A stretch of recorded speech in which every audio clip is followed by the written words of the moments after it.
Okay, it's day 3 for Zoloft, which obviously, like, it takes a few weeks for it to get into your system and to build up the serotonin, because Zoloft, from what I know, and I know more than what I'm going to be able to say in this because, yeah, I'm going to have to brush up on some of it, but it's a selective serotonin reuptake inhibitor, so it blocks your serotonin from being reabsorbed, like, I guess right away. And since, you know, I don't have a lot of serotonin because I'm pretty depressed, like, if it's being reabsorbed, then it's staying low, like the levels of it. And so with the SSRI, when it blocks the reabsorption, it doesn't block it entirely, but this is the part I need to maybe, you know, look into more. But you keep producing serotonin at the low level that you already produce, but it's building up because it's not being reabsorbed. And so as it builds up in your brain, it's kind of like it lifts you. And something about, like, more serotonin hits the, like, synapses or neurons or whatever, which I'm gonna have to brush up on too. I'm just telling you what I know, and then, you know, look into it more because there's a lot to learn about it. But that's kind of the gist of it. Like, when it builds up, I guess more serotonin can hit those connectors, or I don't know. That's all I really understand at this point. And it takes time for that to build up. That's the point. And then they talk about that there's a placebo effect. You know, there's that whole, like, all the controversy about the placebo works just as good as the antidepressant. And there is a placebo effect, but, like, from my experience throughout this very long and very hard journey with depression and all the other stuff that I deal with,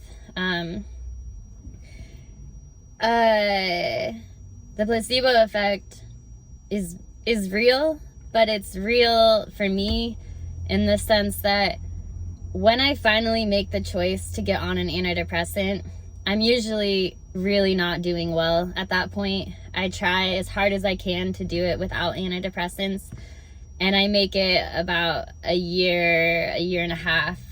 The first time, you know, I went for 2 years.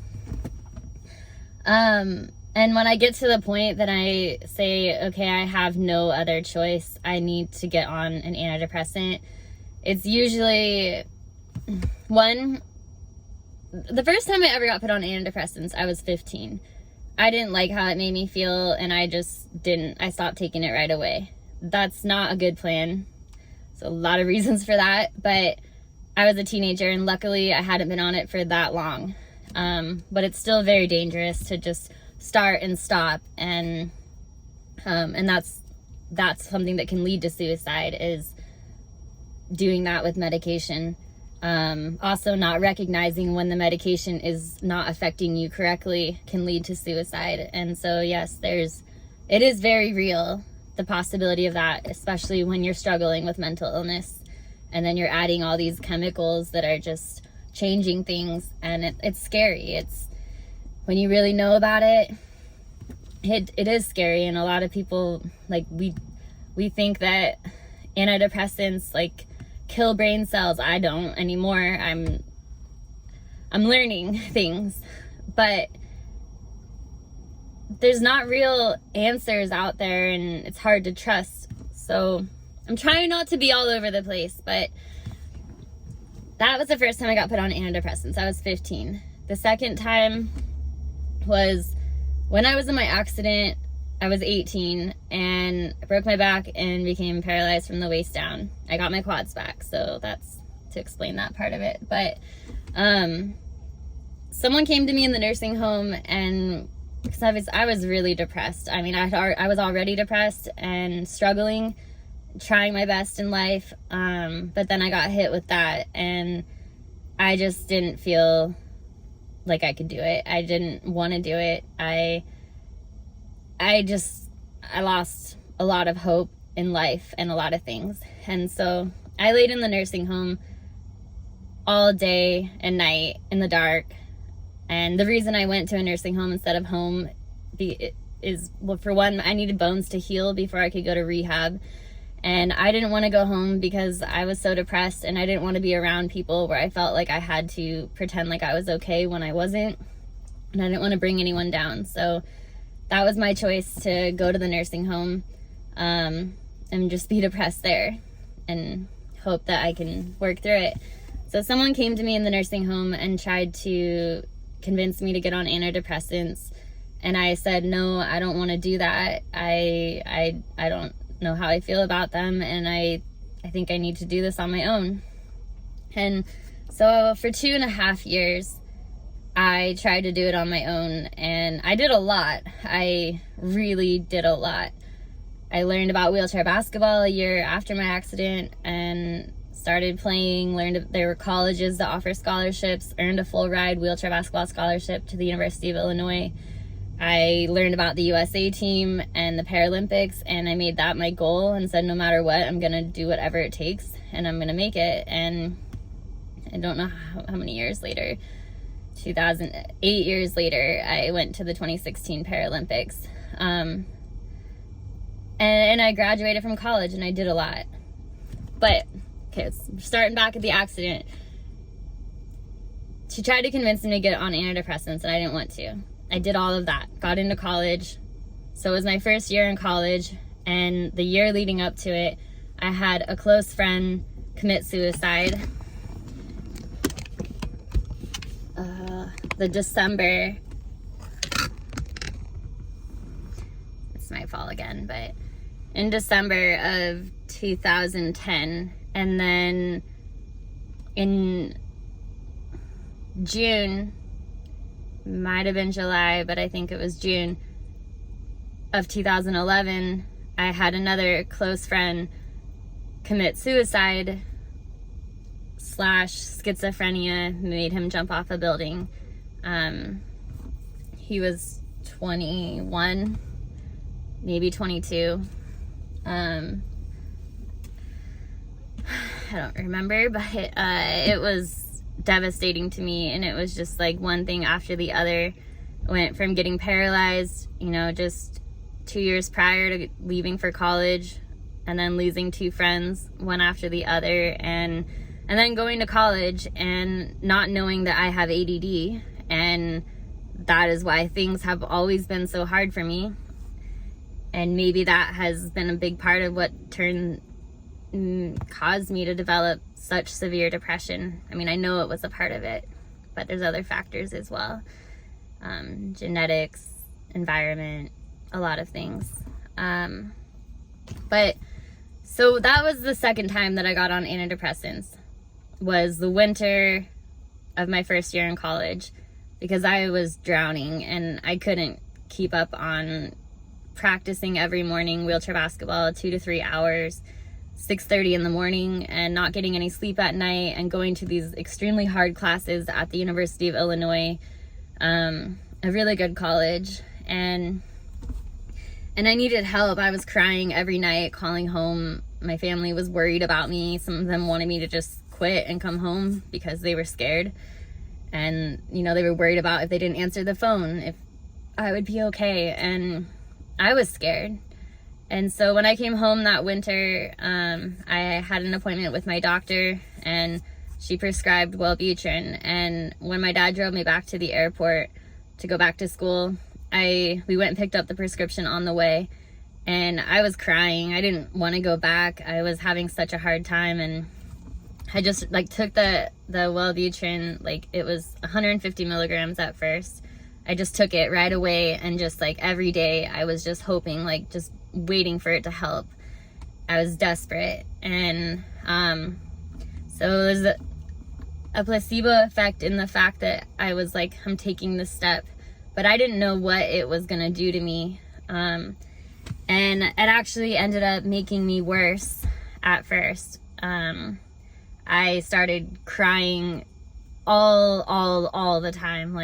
At practice, I'd go into the bathroom and cry in the stall and go back out there, and pushing to class I'd be crying, and in class, and it was horrible. And I just had these like racing thoughts. And so my doctor back home wanted me to go back to the doctor, the psychiatrist, before she would up the dose, which she thought would help. I guess if the dose is too low, I don't know, it was a crazy concept, but I couldn't get in for a couple weeks. And when I did get in, I was accused of just trying to get Adderall. I already made another video on this, and I'll share that later, but because I suggested that, my doctor back home said maybe I pair it up, and because maybe, I don't know, I guess she was saying possibly I have ADD, which I did, but it got missed because of that psychiatrist accusing me of being a college student just trying to get Adderall. It was the craziest thing. So then they upped it to 300 milligrams, and it did start to help. It did have side effects of racing thoughts that I didn't know were side effects. I thought that was a part of my depression that I needed to work through with counseling, and that's what I did for another 4 years until I just said I couldn't do it anymore. I'll try an SSRI on top of it. Long story, but that was the second time. And then after 2016, after the Paralympics and after college, I got off of them because I felt like I was still struggling and it's not helping me. So why am I on them? And what am I like without them? Was it circumstance that made everything so hard in my life? Or is it just how I am? I just didn't know. So I had to figure that out, and I got off of them. Withdrawals were really hard. I had brain zaps, and I was trying to do my internship and to get my master's in social work, and it was just, I was drowning again more than when I was on them. But when I was on them, I was still struggling, and so now I'm crying all the time again, and in the bathroom at my internship, just crying in pain. It's painful, but I got through it because I kept telling myself these are withdrawals, it's gonna take time, I have, and I tried to stay strong, and I did. I lasted that time, I think, like a year and a half before I was desperate again. The whole time, the whole year and a half, I was drowning. And then I got desperate. It was right before the 2019 Pan American team tryouts. I was living in California and had been laid off from a job I moved there for that year, and there was a lot going on again. And so it's like knowing why, like, is this me? Is this life? I don't know, but it was me. A lot of it was me. And I couldn't get out of bed for a week before tryouts, and I think it was just knowing that I'm struggling so much and I'm about to go do something that's really scary for me and hard, and I feel a lot of pressure, and I just hate myself when I'm like that. I just drown so much, and I hate myself, and it's painful hating yourself, but that's what depression makes you feel, and you just can't see things for how they are. It's just a very narrow vision, and you're freaking out and you're drowning, and it's hard. So I remember as soon as I got it prescribed, just each day, just like taking it and holding on and knowing that like help is on the way. And that's, I think, a part of the placebo effect to me is like, yeah, thinking that this is going to help you. But that doesn't mean that it helps you, because like with the Wellbutrin, taking it and just being like, this is going to help me. Yeah, maybe the first couple of days I just, I was struggling too much for a placebo effect to work on the Wellbutrin, and placebo effect, I had major side effects, so I don't know, maybe if it was a medication that was actually a placebo, no, that wouldn't have worked. But this time, the placebo effect is in full effect, because I'm so much more aware of everything that I'm facing and going through, and I'm still struggling though. This time taking it, it's only been 3 days, and making the decision was not easy, but I'm tired of drowning. I'm tired of being cooped up in my house and living in pain and sadness and hopelessness, and not going to the neighbor's barbecue next door, or not just, I'm missing out on life and so many opportunities. And I just don't want to keep doing that. So for me, the placebo effect, the feeling, I guess, would be yesterday hanging out with my stepmom and sitting there and like feeling a lot more calm. I know that the medication is, it takes time to build, but I felt calm because I didn't feel desperate for help, like desperate to want to talk and ask their opinion or their guidance or their experience and just like help me, like tell me, how is this, like how do you handle life, like what do I do, how do I get help, which is kind of like, I didn't always talk about it or ask, but that was always, I was desperate for help. And it makes you, I guess, come across as self-centered, or it makes it hard to have relationships and be there for other people and even learn about people's lives and life, like, because you can't see outside of your pain and your fear. And so sitting on the porch and like, I didn't feel that desperation because I took the step to start this medication, and I know that it will help me. It's just a matter of for how long and what does it do to my brain. I think people can say that medication shrinks your brain, but depression shrinks your brain. And they, other people are like, well, it kills your sex drive and all of that, but depression kills your sex drive. And not being able to listen to people and life, like not being able to experience things, to grow, and like that shrinks your brain. I don't know how to feel about it. A part of me, I'm trying to just stay committed, and I know it will help me, but how long and what's next? And am I healing while on it? I mean, you're forming more relationships. You're able to not, I don't want to be a burden to other people. I don't want to have such a hard time enjoying the moment. And I don't know, mental illness is real. The same as high blood pressure and diabetes, and it really is.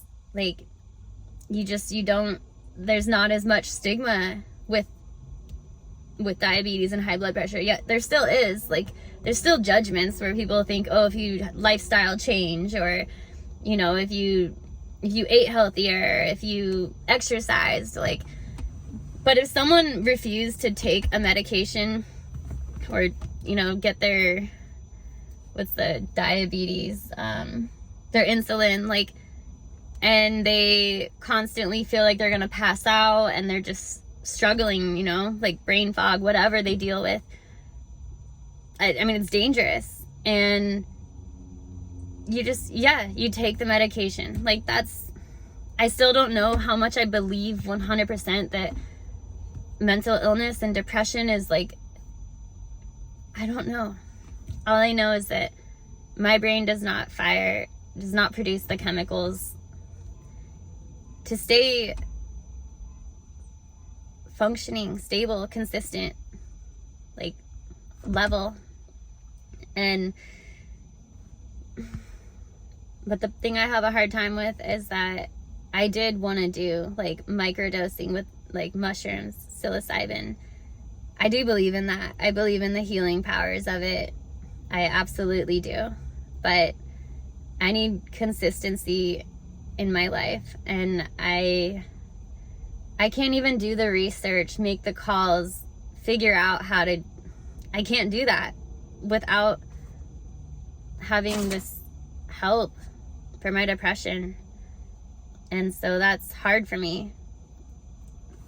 And it's hard knowing that I can't try that. I can't do microdosing while I'm on this, and getting off of antidepressants is not easy, and it does set you back. I do believe that. I know that. And I just worked so hard to stabilize my brain after getting off of it last time. And I know that I did stabilize it a lot. I came a long way, but that doesn't take away from the fact that even my stabilized brain struggles a lot. So that's my 3-day update. I felt pretty depressed this morning. It was hard to get out of the house. I also haven't pooped in, I don't know, like a week because of my spinal cord injury and my everything. So that doesn't help at all. I know that.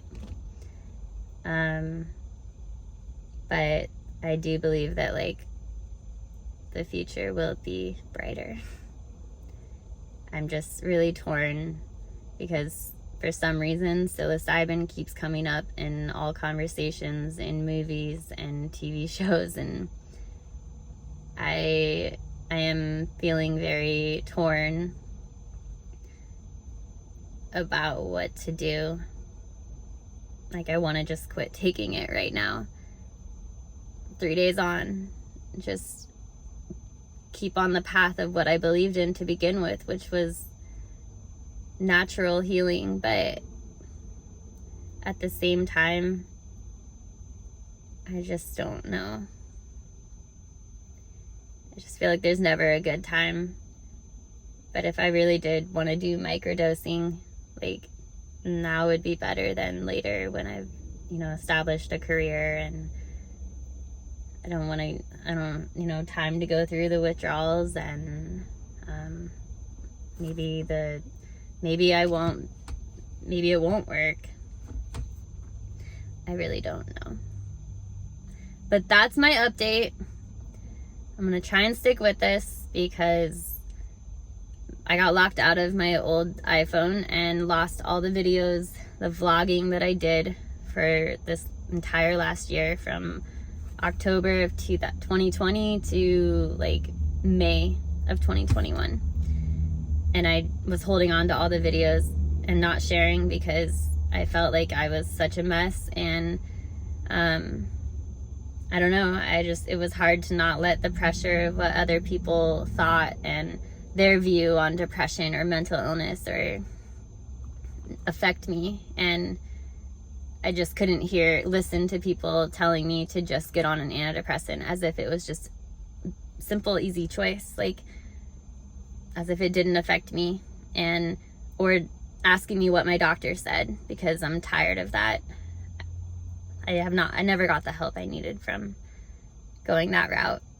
And I'm learning how to take it into my own hands, but that means not letting the stigma and the pressure from what everyone else thinks and says and believes, and everyone's experiences are different. And just like there's a lot of people out there that have diabetes or high blood pressure or any of these other issues like mental illness, there are a lot of people that struggle with that too. And yes, it is getting worse. And why? I don't know.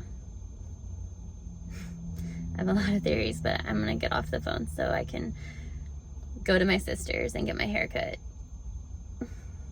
So that's that. Thanks for listening. I forgot to mention that I also had really bad headaches today. Like, it felt like my head was gonna explode.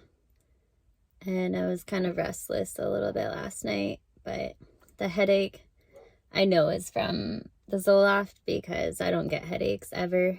And this is what I remember kind of feeling last time. But I am only taking 25 milligrams this time to start out, and I started on 50 last time. It's not the dosage really, from what I know and my own experience, it doesn't depend on how severe your depression is for the dose that you need. It depends on how fast you metabolize the medication and a bunch of other stuff, I'm sure. But I metabolize it very quickly. That's all I know. And I want to try 25. I'm very sensitive to it. And hopefully 25 would be what, just like great for me without side effects. We'll see. Well, the headache is the beginning, and you do have to get past that part. There's a bunch of, the night sweats and headaches and whatever else that you have to push through. I guess sometimes people are really tired in the beginning, and it might, you won't be as tired later, but yeah.